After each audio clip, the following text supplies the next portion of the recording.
제가 20대 후반에 강원도에 있는 한 기도원에 갔던 적이 있습니다. 당시 신대원 1학년 때였는데 방학을 맞이해서 동기 전도사님 두 분과 함께 기도하기 위해 갔던 것입니다. 그런데 그 기도원은 제가 지금까지 갔던 그 기도원과 집회와는 분위기가 많이 다른 곳이었습니다. 우선 그 기도원은 굉장히 조용한 곳입니다. 기도를 할 때도 조용히 기도하고, 제 목양실에 가면 이제 무릎 의자가 하나 있는데 그 무릎 의자에 앉아서 조용히 기도하는, 모였을 때도 조용히 기도하고, 또 각자 흩어졌을 때도 조용한 방에 들어가서 혼자 조용히 기도하는 그런 기도원입니다. 심지어는 몇 시부터 몇 시까지는 말을 하지 않는 그런 시간이 정해져 있기도 합니다. 또 그 기도원의 특징 중에 하나는 꼭 노동을 해야 한다는 것입니다. 제가 갔을 때는 건물을 철거하는 일을 했었는데 그렇게 정해진 시간에는 가서 노동을 꼭 해야 하는 그런 기도원이었습니다. 왜 그렇게 하냐니까 그 기도원은 우리의 기도가 우리의 노동과 함께 가야 한다는 것을 가르치기 위해서 그렇게 하고 있습니다. 기도원에 왔다고 그냥 기도만 하는 것이 아니라, 그래서 우리의 일상생활 속에서도 그냥 기도만 하고 하나님의 일하심을 그냥 마냥 기다리고 있는 그런 우리의 삶이 아니라, 기도했다면 그 기도한 내용에 따라 삶을 살아가고, 또 삶을 살아갈 때도 그렇게 기도했던 마음으로 삶을 살아가라, 그렇게 하기 위해서 이런 기도원을 운영을 하고 있습니다. 그래서 그 기도원의 모토가 기도하고 일하라입니다. 기도가 일과 함께 가야 한다는 것이죠. 사랑하는 여러분, 이것은 오늘날 우리에게 매우 중요한 모습입니다. 우리가 때로는 기도만 하고 가만히 있을 때가 많지 않습니까? 또는 기도는 하지만 일상생활 속에서 그 기도의 내용을 따라 그 기도의 내용에 집중해서 살아가지 않는 모습도 많은 것 같습니다. 팀 켈러 목사님은 기도는 하나님께 맡기고 아무것도 하지 않기 위한 변명이 되어서는 안 됩니다. 오히려 기도는 하나님의 일에 참여하도록 우리를 부르시는 초대입니다 라고 말했습니다. 여러분, 지난 한 주간 우리의 삶은 어땠습니까? 우리가 지난 주일에 함께 예배하면서 회복에 대한 말씀을 듣고 우리의 회복을 위해서 함께 기도했지 않습니까? 그럼 우리의 한 주간의 삶이 그렇게 기도한 바를 따라서 우리의 회복을 위해서 힘쓰며 노력하며 살았나요?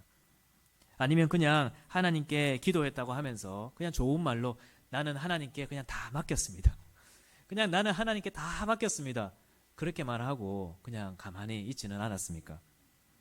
존 파이퍼 목사님은 기도는 도피가 아니라 전투의 전술이라 했습니다.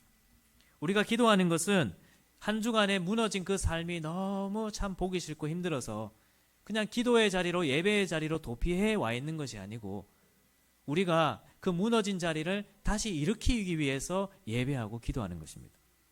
그래서 우리가 오늘 기도하고 예배했다면 우리는 그렇게 기도한 바를 따라 세상에 나가 회복을 위해서 일을 해야 하는 것입니다. 사랑하는 여러분, 그렇다면 우리는 이제 우리의 회복을 위해서 어떻게 움직여야 될까? 여러분, 오늘 본문은 당시 구약의 백성들이 이제 본격적으로 자신들의 공동체를 재건하는 그런 이야기를 담고 있습니다. 그런데 그렇게 하나님의 일하심을 기다리고 있었던 사람들이 어떻게 일을 했냐 하니까 그들 속에 함께라는 가치를 가지고 회복을 위해 일해 나간 것을 볼 수 있습니다. 오늘 본문은 아니지만 2장 17절을 한번 보시면 느헤미야가 이 백성들에게 하나의 비전을 제시하는 것을 볼 수 있습니다. 그게 뭐냐 하니까 우리가 우리의 회복을 위해서 먼저 이 황폐해진 성을 다시 건축하자는 것입니다. 지금까지 회복을 위해 기도했던 느헤미야가 그냥 하나님께 다 맡기고 기다리고 있었던 것이 아니고 백성들에게 구체적인 회복의 방법을 제시한 것입니다. 그런데 그 이야기를 듣던 이 백성들이 어떻게 했냐 하니까 2장 18절 끝을 보면 그들의 말이 일어나 건축하자 하고 모두 힘을 내어 이 선한 일을 하려 하매 라고 되어 있습니다. 당시 이 구약의 백성들은 이 느헤미야의 말을 듣고 힘을 내면서도 함께 그 일을 하려고 했었습니다. 히브리어 성경에 보면 그들이 그 선한 일을 위해서, 느헤미야가 제시한 그 선한 일을 위해서 함께 힘을 모았다는 것입니다. 여러분, 이것이 오늘 우리가 회복을 위해서 나아가야 될 또 하나의 단계입니다. 지금까지 우리가 느헤미야 성경을 보면서 생각했던 것을 생각해 보면 먼저 첫 번째는 우리가 우리의 삶의 회복을 위해서 무너진 것이 없는지 형편을 살펴야 된다 그랬죠. 두 번째는 그렇게 우리의 무너진 곳들을 살폈다면 우리는 다른 것을 하기 이전에 먼저 하나님께 기도해야 한다고 했습니다. 그리고 이제 그렇게 기도했다면 이제 세 번째로 우리는 그렇게 기도한 것을 따라서 무너진 곳을 세우기 위해 함께 힘을 모아야 한다는 겁니다. 여러분, 이렇게 함께 힘을 모으는 것은 정말 너무나 중요합니다. 여러분들이 가정에서도 가정의 평안과 회복을 위해서 마음을 품었다고 생각해 보십시오. 그런데 그렇게 회복을 위해서 마음을 품었다고 해서 그 회복이 쉽게 일어나는 것은 아닙니다. 왜 그러냐니까 각자 회복에 대한 마음을 품었지만 그 회복을 위해서 힘을 하나로 모으지 않았기 때문입니다. 여러분, 사실 회복을 꿈꾸지 않는 사람은 아무도 없죠. 가정에서 가정이 평안하기를 바라지 않는 사람은 아무도 없습니다. 교회도 그렇죠. 국가도 그렇습니다. 그런데 왜 그렇게 회복이 빨리 이루어지지 않냐 하니까 다들 회복에 대해서, 평안에 대해서 생각은 하지만 그 방식에 대해서 힘을 모으지 않기 때문입니다. 대부분 각자가 자기 주장대로 하고 싶어 하죠. 예를 들어서 지금 이 공동체 속에서 느헤미야와 같은 사람은 우리의 회복을 위해서 먼저 이 무너진 성을 다시 재건해야 됩니다.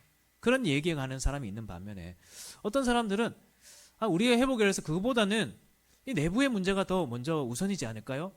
그러면서 자기의 서로의 주장을 굽히지 않는 것이죠. 또 어떤 사람들은 그런 방식은 동의하겠는데 또 다른 또 우리의 일이 또 있지 않을까요? 그렇게 하면서 각자가 자기의 주장을 내려놓지 않는 것입니다.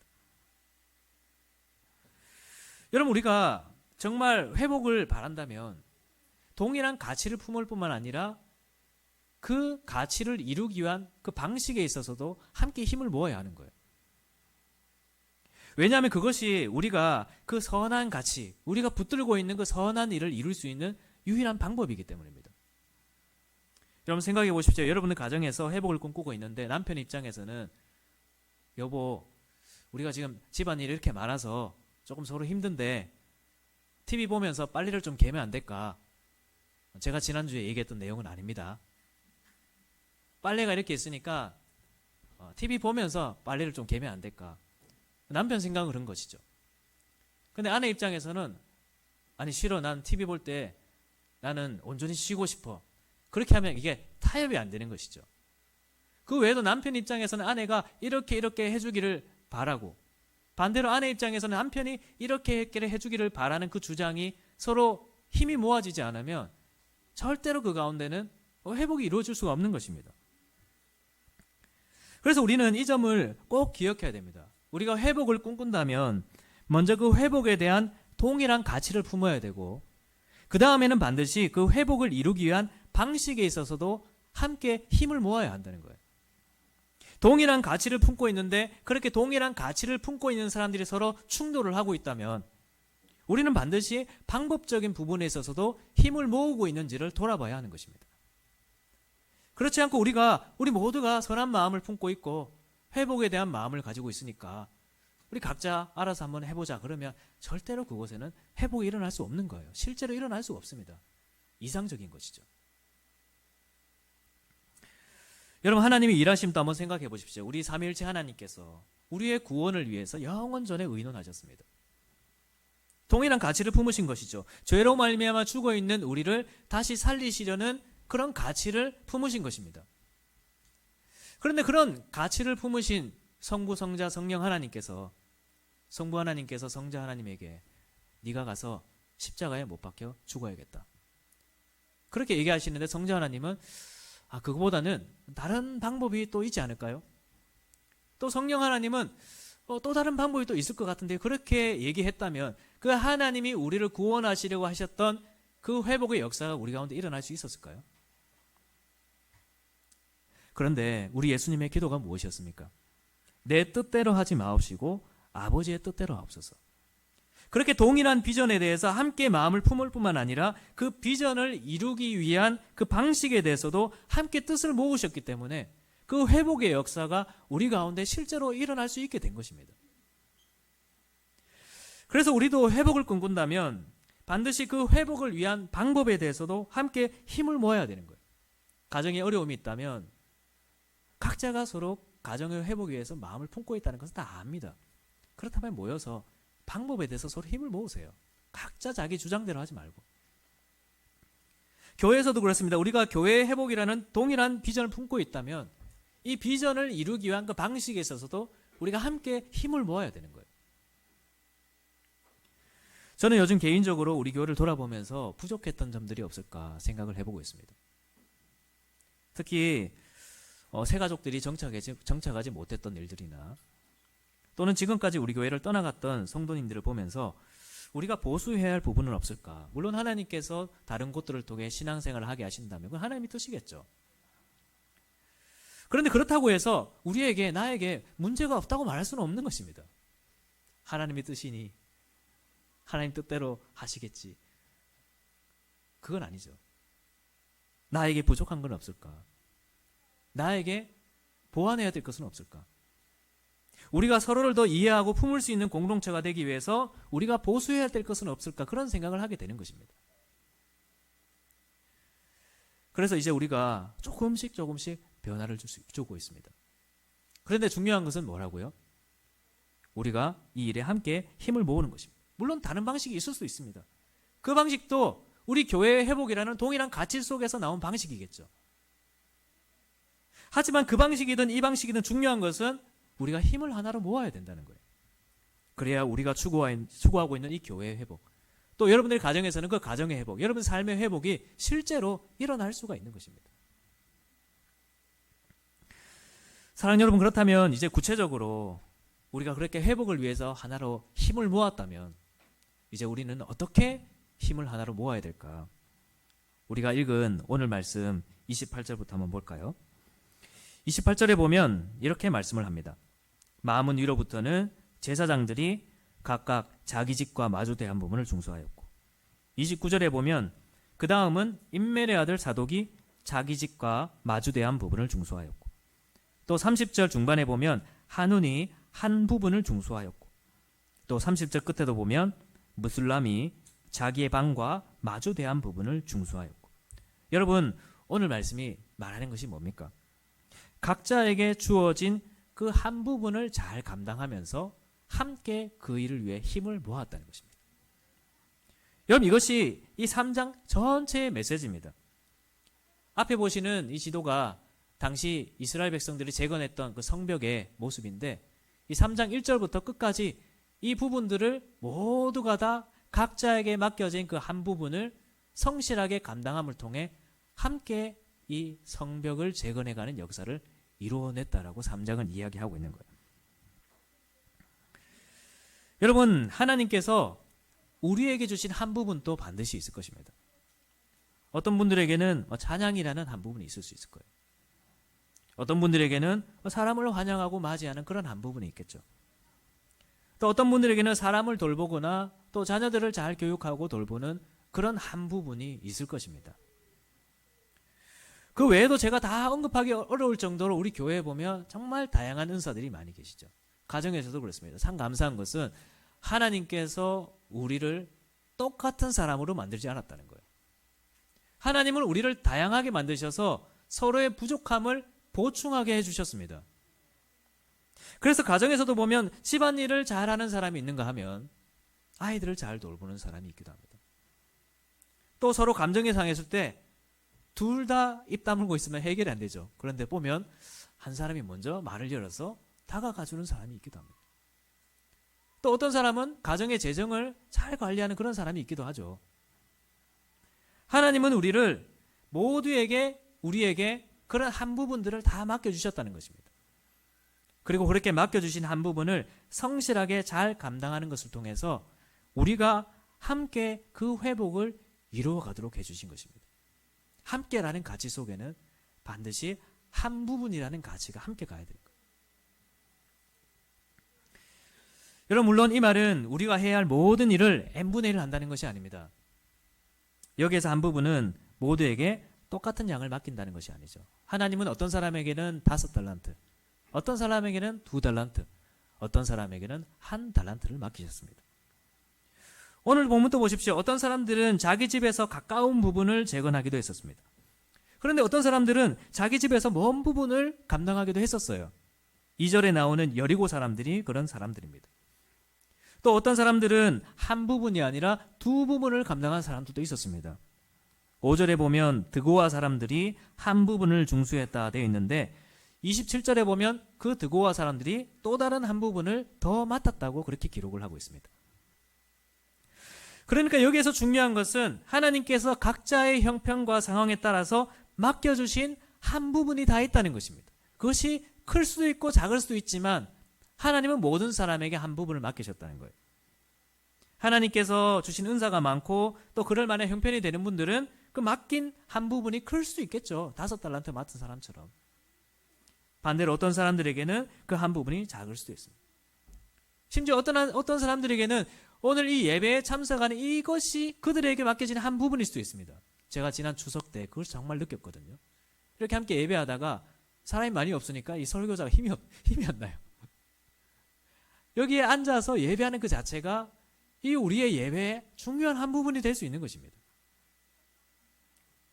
제가 개척할 때 한 목사님께서 교회에 지팡이를 짚고 오는 한 어르신이라도 하나님께서 그 교회에 보내신 뜻이 있다 말씀하셨습니다. 하나님께서 각자의 상황과 형편에 따라 이 교회에 맡기신 그 한 부분들이 다 있다는 거예요. 어떤 사람에게는 이 교회의 사역보다 삶에서의 맡겨진 부분이 더 클 수도 있습니다. 어떤 사람들은 육아나 또 직장생활이나 이런 것 때문에 그곳에 맡겨진 일들이 더 많을 수도 있겠죠. 중요한 것은 하나님께서 우리의 상황에 따라 맡기신 한 부분의 역할들이 반드시 있다는 거예요. 요즘 우리 아이들에게는 야구가 큰 흥미거리인 것 같습니다. 어제 참 이길 뻔했는데 아쉽게 졌습니다. 최근에 저희 아이가 삼성 라이온즈 응원가를 부르다가 저한테 이렇게 묻더라고요. 아빠, 홈런이 더 좋은 건데 왜 응원가에는 안타라는 말이 그렇게 더 많냐고. 그래서 제가 이렇게 말했습니다. 야구팀에는 홈런을 치는 역할을 맡은 선수가 있기도 하고 또 안타를 치는 역할을 맡은 선수가 있기도 한 거야. 그리고 어떤 사람들은 투수의 역할을 맡기도 하고 또 어떤 사람들은 고되고 힘든 포수의 역할을 맡은 사람이 있기도 한 것이죠. 중요한 것은 그렇게 맡겨진 모습은 다르지만 각자에게 맡겨진 그 한 부분에 성실해서 함께 그 일을 해 나간다는 것입니다. 여러분, 그래서 우리는 우리에게 회복을 바란다면 반드시 나에게 맡겨진 한 부분이 무엇일까? 그것을 생각해 보면서 하나님께서 주신 은사를 따라서 이 회복을 위해서 함께 힘을 모아야 하는 것입니다. 우리 교회가 붙드는 6가지 가치 중에도 모두가 함께하는 사역이 있습니다. 우리는 이 사역을 모두가 함께하는 것입니다. 여기서 강한 자는 약한 자의 약점을 담당할 수 있겠죠. 약한 자는 강한 자를 의지하면서 그렇게 함께 가는 것입니다. 제가 최근에 차를 타고 다니면서 제가 화음을 잘 못 맞춥니다. 그래서 좀 잘하고 싶어서 이제 찬양을 틀어놓고 막 화음을 제 마음대로 막 해요. 제 아내가 옆에서 좀 힘들어하죠. 그래서 제가 물어봅니다. 이 화음이 힘든 거네? 하니까 아내 말이 화음이 원래도 힘들지만 상대방이 부르는 피치에 따라 또 내렸다가 올렸다가 해야 되기 때문에 더 어려운 거다. 그런 얘기 하더라고요. 여러분, 우리가 함께 한다는 것은 그런 것입니다. 나에게 맡겨진 한 부분을 하면서도 강한 자는 약한 자의 약점을 담당해야 되고 약한 자는 강한 자를 의지하며 가야 되는 거예요. 그래서 어떤 분들은 맡은 역할이 많을 수도 있습니다. 어떤 분들은 역할이 작을 수도 있겠죠. 하지만 우리는 함께 가는 것입니다. 모두가 각자에게 주어진 그 한 부분에 성실히 일하면서 함께 회복의 역사를 이루어가는 것입니다. 사랑하는 여러분, 우리 교회가 그런 교회가 될 수 있을까요? 저는 우리 교회가 그런 방식으로 회복하고 그런 방식으로 성장해 나갔으면 좋겠습니다. 제가 지난 휴가 때 방문한 교회 보니까 이런 글귀가 있더라고요. 10사람의 한 사람의 10걸음보다 10사람의 한 걸음으로. 여러분, 우리는 어떤 교회입니까? 저는 우리 교회가 지금까지 이렇게 왔다고 생각합니다. 어떤 한 사람의 특별한 영향력보다 모두가 맡겨진 한 부분들을 잘 감당하며 함께 걸어왔다고 생각합니다. 그런데 그 과정에서 어떤 분들은 이제 조금 지치신 분들도 계실 거예요. 그 과정에서 이제 교회에 최근에 오신 분들은 그래도 젊은 분들이 역할을 잘 맡아서 잘하고 있네. 이 교회에서 나의 역할이 있을까 하면서 아직 자신에게 맡겨진 한 부분을 찾지 못한 분들도 아마 계실 것입니다. 그러나 우리가 더 회복하고 더 성장해 나가려면 우리는 반드시 각자에게 주어진 그 한 부분이 무엇인지를 생각해 볼 수 있어야 됩니다. 하나님은 그것을 통해 일하실 거예요. 여러분들이 감당하는 그 한 부분, 그것을 통해서 일하실 것입니다. 물론 하나님은 그렇지 않더라도 하나님이 일을 이루실 것입니다. 느헤미야 3장 5절에 보면 어떤 귀족들은 그 역할을 분담하지 않기도 했었습니다. 그러나 그럼에도 불구하고 하나님의 회복의 역사는 지체되지 않는 것입니다. 하나님은 일하실 거예요. 하지만 여러분, 우리가 하나님의 그 역사에 동참한다면 그것이 우리에게 얼마나 큰 영광이 되겠습니까? 얼마나 큰 기쁨이 되겠습니까? 하나님은 지금 또 우리에게 착하고 충성된 종아라고 칭찬하기를 원하십니다. 여러분 꼭 기억하십시오. 착하고 충성된 종아라는 것은 얼마나 많은 일을 했느냐에 따라 주어진 칭찬이 아니었습니다. 잘 아시죠? 이 칭찬은 비록 맡겨진 것이 작다 할지라도 성실하게 그 역할을 감당한 사람에게 하나님이 하신 칭찬이었습니다. 하나님은 지금 또 우리에게 그렇게 말씀하기를 원하십니다. 착하고 충성된 종아, 네가 적은 일에 충성하였으며 내가 많은 일을 맡기리니 네 주인의 즐거움에 참여할지어다. 사랑하는 여러분, 우리가 이러한 하나님의 은혜를 누리게 되기를 주님의 이름으로 축원합니다. 회복을 원한다면 기도하십시오. 그리고 기도한다면 이제 여러분들에게 주어진 그 한 역할을 성실하게 감당하시길 바랍니다. 그래서 이 공동체와 함께 그 회복의 역사를 함께 경험해 나가는 것입니다.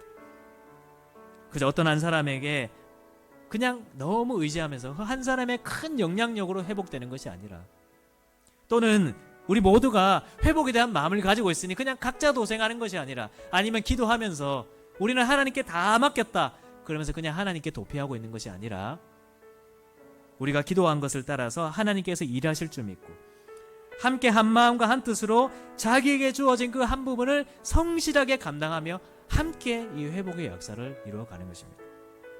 그런 우리 모든 성도들이 되기를 주님의 이름으로 간절히 축원합니다.